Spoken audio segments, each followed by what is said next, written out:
Welcome, everybody, to the World of Ability Podcast Network. My name is Emily Gilmer, and I'm a podcast uh, engineer here, and excited to bring you another episode of Choose Greater Health with Paige Speers. Um, we met a number of months ago, and so we do a show on uh, certain Fridays, and so the show is kind of about Paige's um, story and background with brain injury and so on. And um, so I'd love to, with nothing further ado, I'd like to pass this over to Paige to kick us off and welcome our great guest today. So welcome, Paige. Yeah, thank you, Emily. And I would like to introduce you all to Anaiis Salles, who is a master healer and founder of Living Lessons Library. And she has been instrumental in my brain injury recovery also. And it's been a pleasure to get to know you, Anaiis. Hi, Paige. It's really lovely to be with you today, and thank you for inviting me to come back to our full circle of connection. I'm going to speak very slowly because, as you know, I've had a tremendous internet challenge last week. It's still not fully resolved, so I don't want to challenge the bandwidth by talking too fast. I don't know if that makes a difference, but I think that's my approach. So, Paige, I would love to share how we connected. And I would love to share with your audience, for those listening the first time, what you would like to share about the reason why we connected and what happened in your life. And then I'll share what happened in my life around healing. Yeah, we met, I remember, I think it was through a networking event, and you were kicking off the Life Beyond Trauma Burn Survivor Summit. And I had some expertise to contribute in the way of what a burn survivor with an oxygen deprivation injury might be going through with my own oxygen deprivation brain injury that was actually caused in its own unique way by a buildup of blood clots in my lungs and also that got into my lungs.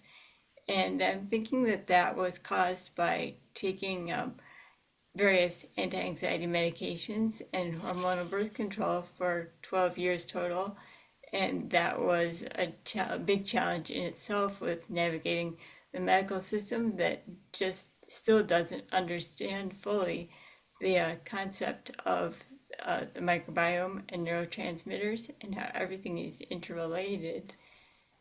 And that's been a big theme for me is really discovering everything about my bioenergetic systems and really what everything needs and tending to that appropriately. For instance, through nutrition, since that was what put the anxiety into permanent remission, improving my nutrition and 8 months of twice weekly neurofeedback after the brain injury. That's amazing. I'm so glad to hear that worked for you so well. It's wonderful to emphasize for people who are exploring various pathways of getting back to full health and healing to really take the time to find out how something as basic as nutrition, as adequate sleep time, as exercise, as doing the screening work for do you have any hidden allergies to foods that you're not aware of that are impacting your immune system.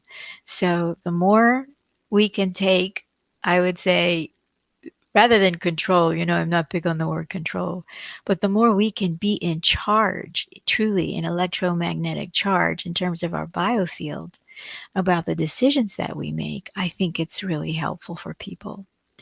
So I'm coming from a slightly different area of malfunction. While you were using birth control, I was forced into a scenario of having a secondary inoperable fertility problem that was a result of an undiagnosed fungal infection that got started with an IUD, which was the form of birth control I chose after having my first child. So I didn't want to go on the pill. I had had a minor incident when I was on the pill just for a few months where I was aware that I was going to have a clotting issue. And I stopped taking the pill and then had to find a way around being conscious about who I would be bringing into the world and how ready I would be and how healthy I would be. So I feel you on the women being introduced, meant to medications where really there isn't a full 20 to 30 years of data. I think any medication ought to have 20 or 30 years of really fully fleshed out data before it is labeled safe, but that's my personal opinion. Yeah, and I only found out If it's about the potential for interactions on genetic level with the gene site test in 2016 when it was getting to be too late for that to do any good. right, right. This is the world that we live in, and we have many, many systems that don't interrelate properly. And I think that's one of the reasons I'm so happy for you and your podcast and what you're sharing. And I'm glad we got to meet talking about life beyond trauma because we've both been there.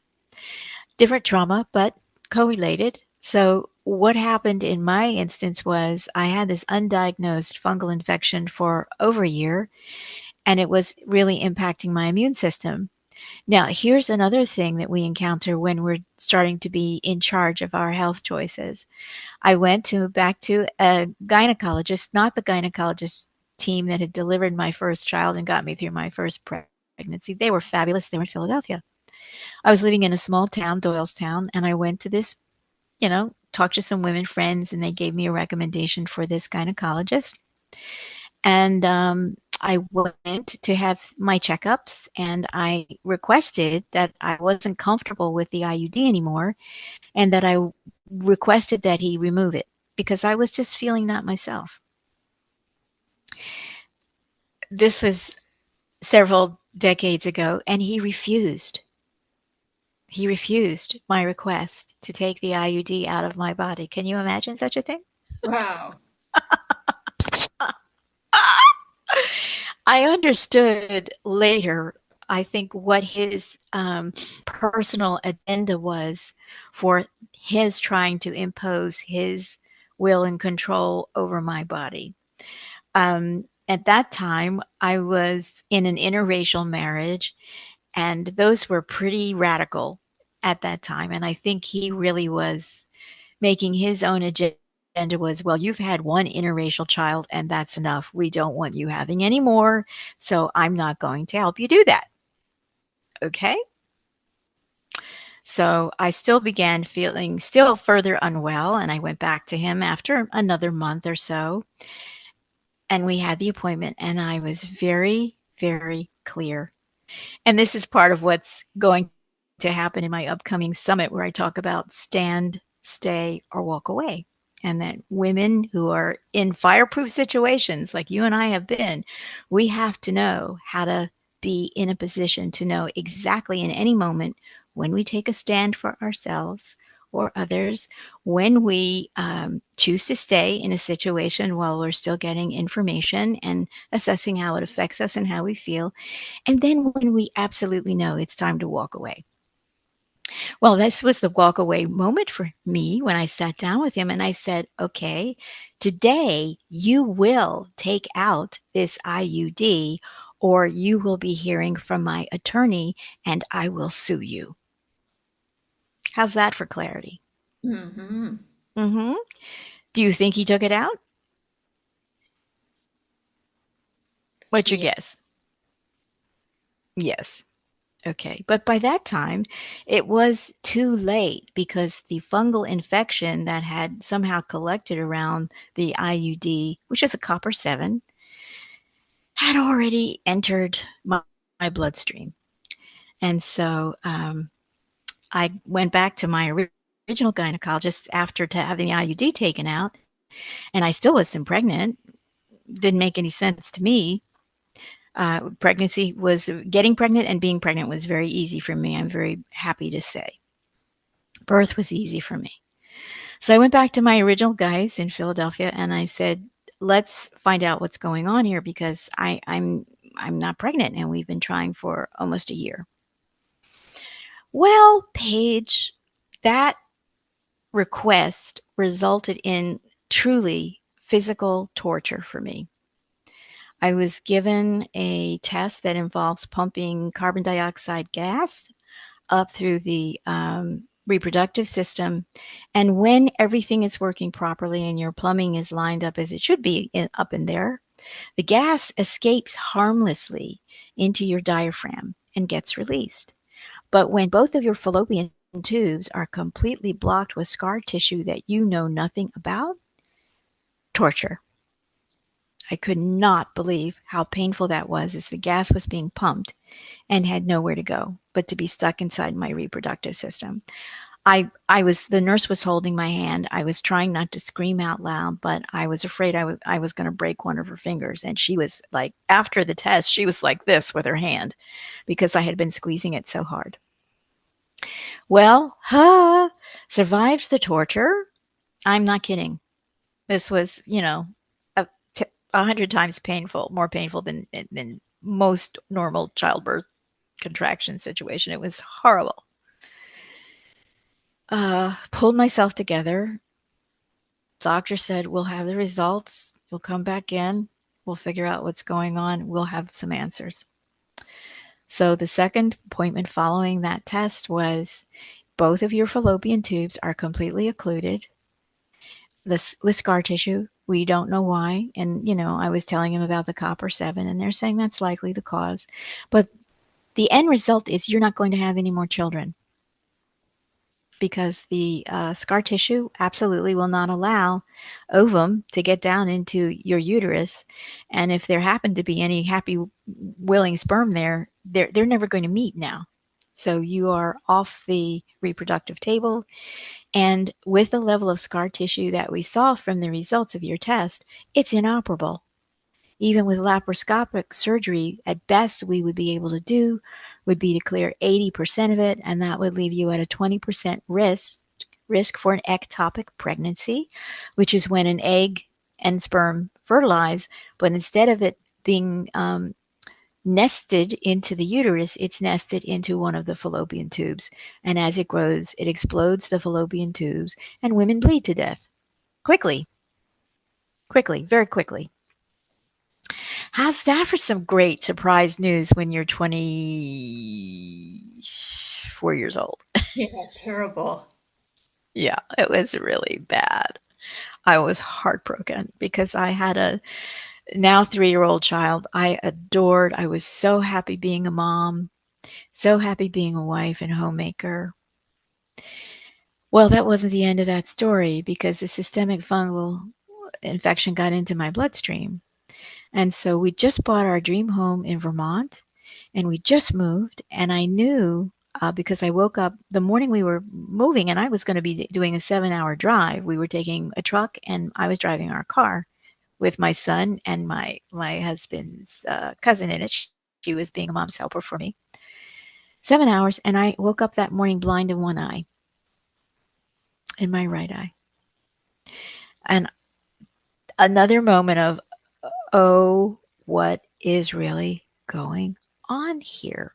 Which I believe is the number one question to ask whenever you're in a situation that is a compounding situation of negatives. What is really going on here? As you had to do, Paige, with your sequelae of your event. You had to ask a lot of questions about what was really going on with your body. Yeah? Mm-hmm. Yeah. Although at first those questions only led me to discover the inadequacies of standard medicine. Correct. Okay. So Paige has asked actually to share how I got interested in what I call building the bridge between energy healing and physical healing. And so this is where the story is leading you, I promise. So we moved into our new house. I knew I had to find a new general practitioner immediately. I found one on recommendation from one of our new neighbors. And this guy was fabulous. And he did the most thorough physical exam that I've ever had. I mean, he really checked everything, including my jaw, including opening my mouth and looking at my wisdom teeth. And he said, "Do you know that you have a partially erupted wisdom tooth?" And I said, "Yeah, I'm kind of aware of it when I brush my teeth, but it's not uncomfortable in any way." He said, "Well, my dear, I've got another question for you. Have you ever picked up a blade of grass or Timothy hay and put it in your mouth and rolled it around and just like you've seen this happen? You've seen." I was like, "Yeah, I've seen people do that on commercials." He said, "Well, here in our parts in Vermont in the back country, we call what you have lumpy jaw," because he'd found a kind of a cyst in my jaw. So I didn't know it was there. It wasn't bothering to. I wouldn't even bother to have felt that. He said lumpy jaw is one of the key symptoms in a diagnosis of actinomycosis. So we're going to test you for that. And I'm sure it's going to come back positive. And literally, Paige, as he was describing this to me, I literally saw a light go on over his head. Whew, a bright light. And I thought, okay, this guy's good. I feel good with this guy. So do The you think test came back. a Yes, I had combination? actinomycosis. Do Huh? you think it was a combination of both that and the copper? Yeah. And there was a third factor now because one of my kidneys was failing. So no more children, systemic fungal infection, and a potentially fatal kidney situation because the fungal infection hadn't been diagnosed for so long because I had a doctor who refused when I made a request about my own body. Are we getting the picture? Yeah. Yeah. Well, um, this one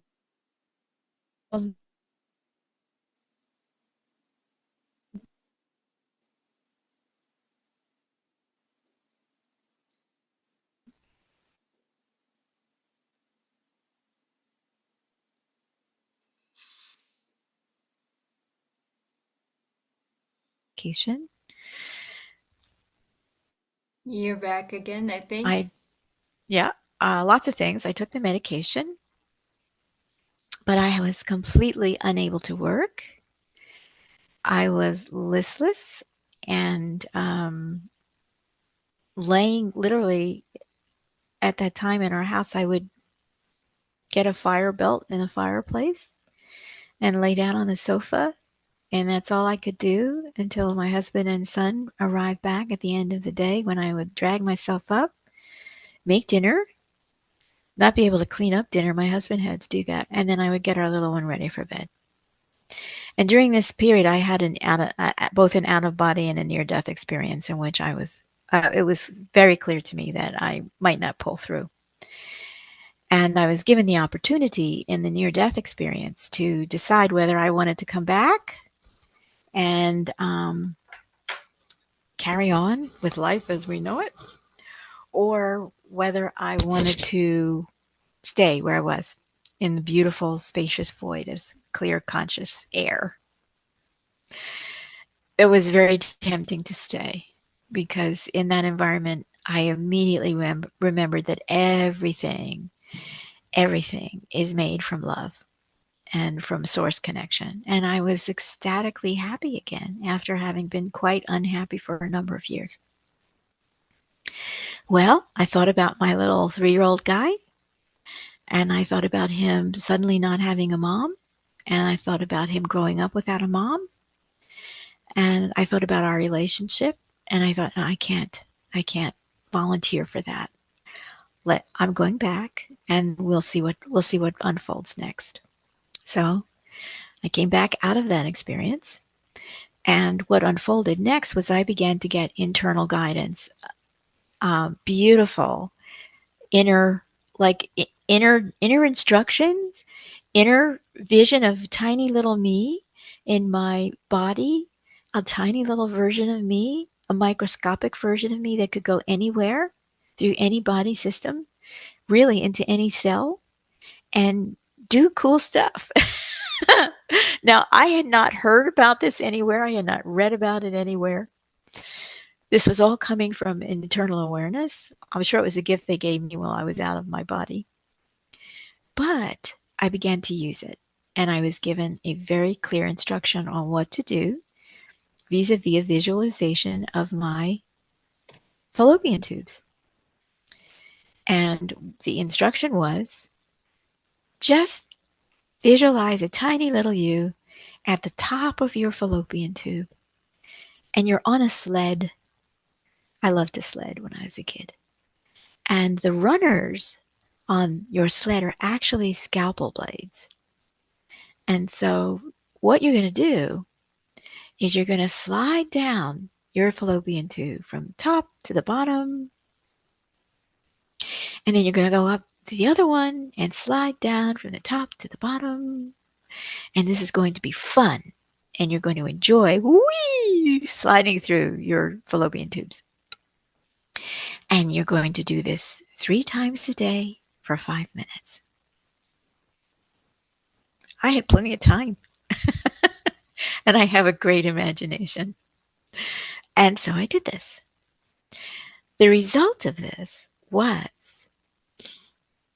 took time. Well, I recovered a year later from the fungal infection and from the kidney failure. I got over that in a year. And then there were deeper questions that arose in the marriage that I was in that I wasn't in the right place with the right person. That was very painful. But by now, I am fully invested in listening 100% to the beautiful information that's coming from within me and allowing myself to feel every feeling and not avoid any feeling or not avoid any uncomfortable truth. So my husband and I separated, and we had this fabulous house in Vermont. It was like built in the 1780s, and I was going to turn it into a bed and breakfast, and we had a full stable for 3 horses and a 20-stanchion cow barn and 10 acres, and I was going to turn all that into an organic food farm situation and invite some Vermont farmer to come in with some cows and make some cheese. I did not get to do that. That was my dream. 6 kids and that setup. I would have been ecstatic until I laid down and closed my eyes at whatever year, but not at 24 or 25. So 2 years later, I was in another relationship and we were serious, and I was not ready to remarry yet, but we were serious and we were living together. And I got pregnant. Yeah.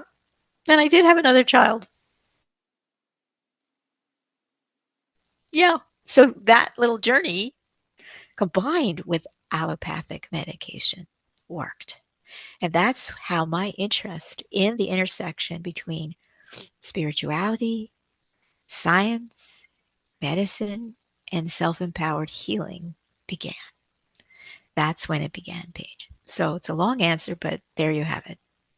Yeah, and that also is why I wanted to and started seeing a naturopathic provider since last October, and I've been working on more specific detox protocols, and I like to think I'm seeing progress from that, and definitely more so than my previous integrative provider who only did the functional medicine test and recommended supplements, but that was it. So now I'm getting an even more in-depth look at things. This is really wonderful that you bring this up, because one of the things that I learned in my situation was we need to imagine the hub of a wheel and the spokes of that wheel. And you think of that wheel as being you in the most optimal state of health that you can take charge of in your own life. And any wagon wheel with a spoke, with just one spoke on it, wouldn't function, would it? You need a full complement of spokes on your wheel. And that's what we learn. We learn that, as you have learned, the integrative medicine was great. It gave you really helpful information. It took you so far. One hub on your wheel. Your nutritional guidance and counseling, the choices that you're making there, another spoke on your wheel. And now you're going into a different area of inquiry to again, what's your goal? Your goal is to have the most sturdy, stable, optimized wheel of well-being that you're able to co-create for yourself with the help of others. So I think it's wonderful for people who are living, yes, and listening to your podcast and hoping to live more better and more joyfully in whatever state you find yourself in, because that's the part where spirituality comes in. I do not believe, although some new age quote people will say that we each create our reality. I think that's not true. I think we have an opportunity to be part of co-creating what we experience. And until we learn who we fully are in our bioenergy fields and our entire spirituality structure that will include your atoms, your molecules, your cells, all your body systems, and how each of them functions correctly as a human being, we don't know who we are. We just don't know who we are. And we're on an adventure here.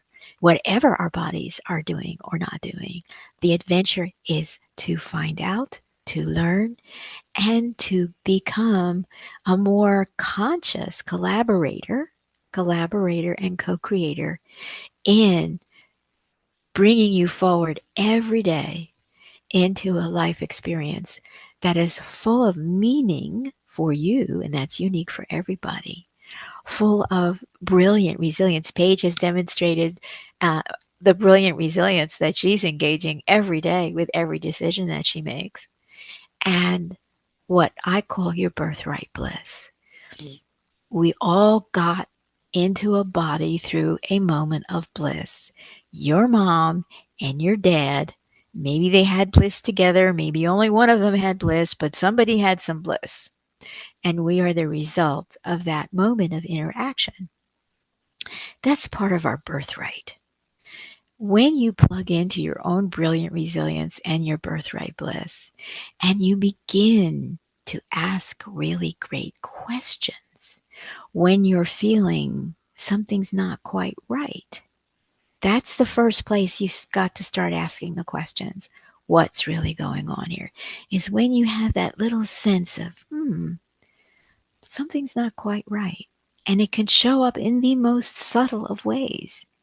When I was younger, I used to imagine that I was like that story of the princess and the pea, where the princess is on 12 mattresses and there's a pea under one mattress and she can't sleep. That was me. I was always aware of the pea, no matter how high the mattresses were stacked. And that is a wonderful story actually about your own bioenergy field, because we are a stack of 12 layers of energetic information, just foundational. So the story of the princess and the pea and the 12 layers and the mattress is a really good story to read to your kids. But that pea is the thing that doesn't belong there. Why did she have a pea under her mattress?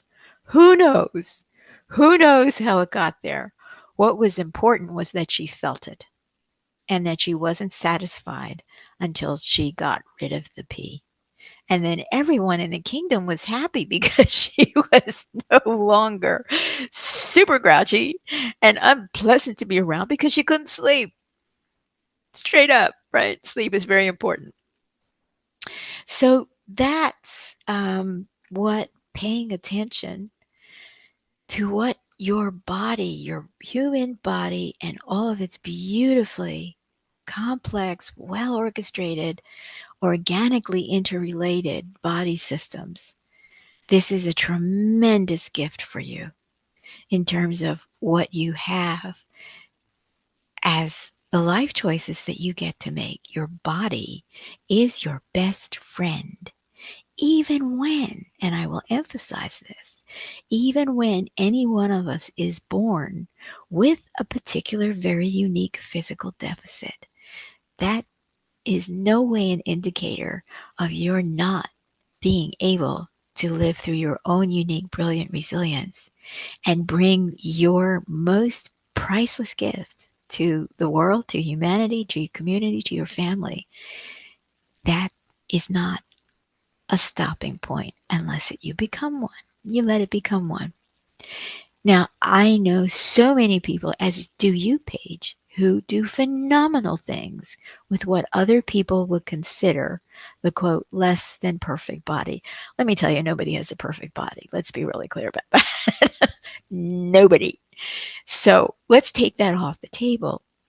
And so, where you're going in this beautiful bridge between physical medicine and spirituality and your biofield and your own sense of self and how you perceive who you are in your beautiful world that you're building, this is where you get to ask great questions. Listen to so many other people. Paige has got this podcast now where she's sharing all kinds of information with her community. This is fantastic. And I'm so happy to be here. Yeah, and I'm very happy you were today. Yeah, so far so good, Paige. Let's hope the recording turns out okay. Mhm. So, is there anything else that you would like to give a little tickle before we conclude? I don't know how much time we have, and I once I got well again, I just sort of never stopped talking. So, Yeah. Yeah, well, standard neurology doesn't know beans about unique cases like mine. And also, I imagine I had a few PTs flummoxed at the rehab center where things happen, like with disrupted developmental movement patterns, for instance. And it's taken Rolfing and myofascial release and now neuromovement sessions to really get a handle on that. And I was also recommended to the local naturopath by my functional neurologist, and I found him through a directory search based on an idea from a brain health summit. So I found yes, a lot of resources in a lot of different places. yes, this is how you build your hub, the center from which you are moving out and doing research and making choices and bringing those new states of information, organizations of information to bring to your own awareness that become your wonderful choices. And you learn how to separate. Okay, I don't think I want to do that. No problem. Oh, this I think I want to take another 2 or 3 steps into and see what the results are. Fantastic. This is being sovereign, your own self, and this is the key to self-empowered healing. So I just am so delighted that you're a friend and a community member in the holistic environment. And Paige and I have another point of connectivity, and that's Keylontic science. And, and Paige has been willing to find out more about her biofield beyond the usual things that even most people today still don't know about or don't want to trust. And that's your seven chakra system. Everybody's got one of those. But it goes much, much beyond, goes way beyond that. And Paige has been interested in that, and she's found out some things. And I think she's found a couple of things that actually help her move through her reality field and her energy field and how she feels in her body. Yeah, Paige? Yeah, you've brought in a much bigger perspective on it all, and it was so limited what I had before in high school and in college and after that, and that was not taking me with the places where I wanted to go. And your point of view and your awareness is much more expanded than all of that, and in the the better ways that give everyone that much more choice in their own sovereignty and finding their own path. And the key is, while you really appreciate your body for the magnificent creation that it is, I'm not someone who believes in leaving the body behind. I'm someone who believes in integrating all aspects of ourselves in a very grounded and functional way as we go through different stages of life, from infancy to being an elder, and having uh, a kind of an accumulation of natural wisdom and learned wisdom, and really recognizing that what's called mindset today is the caboose on your sovereignty train.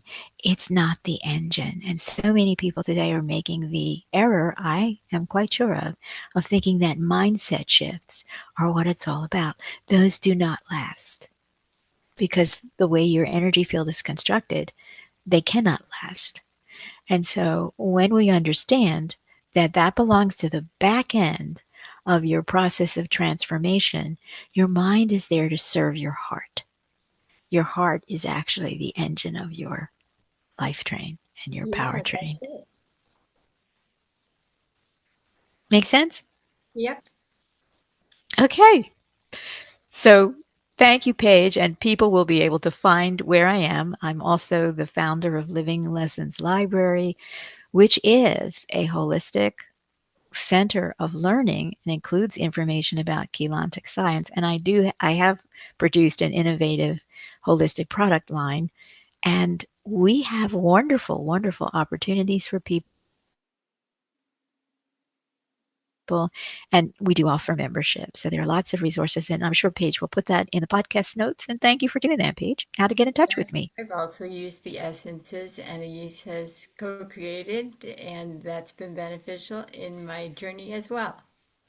Great for the emotional body as you're coming into self sovereignty. The journey of your emotional body is very dynamic.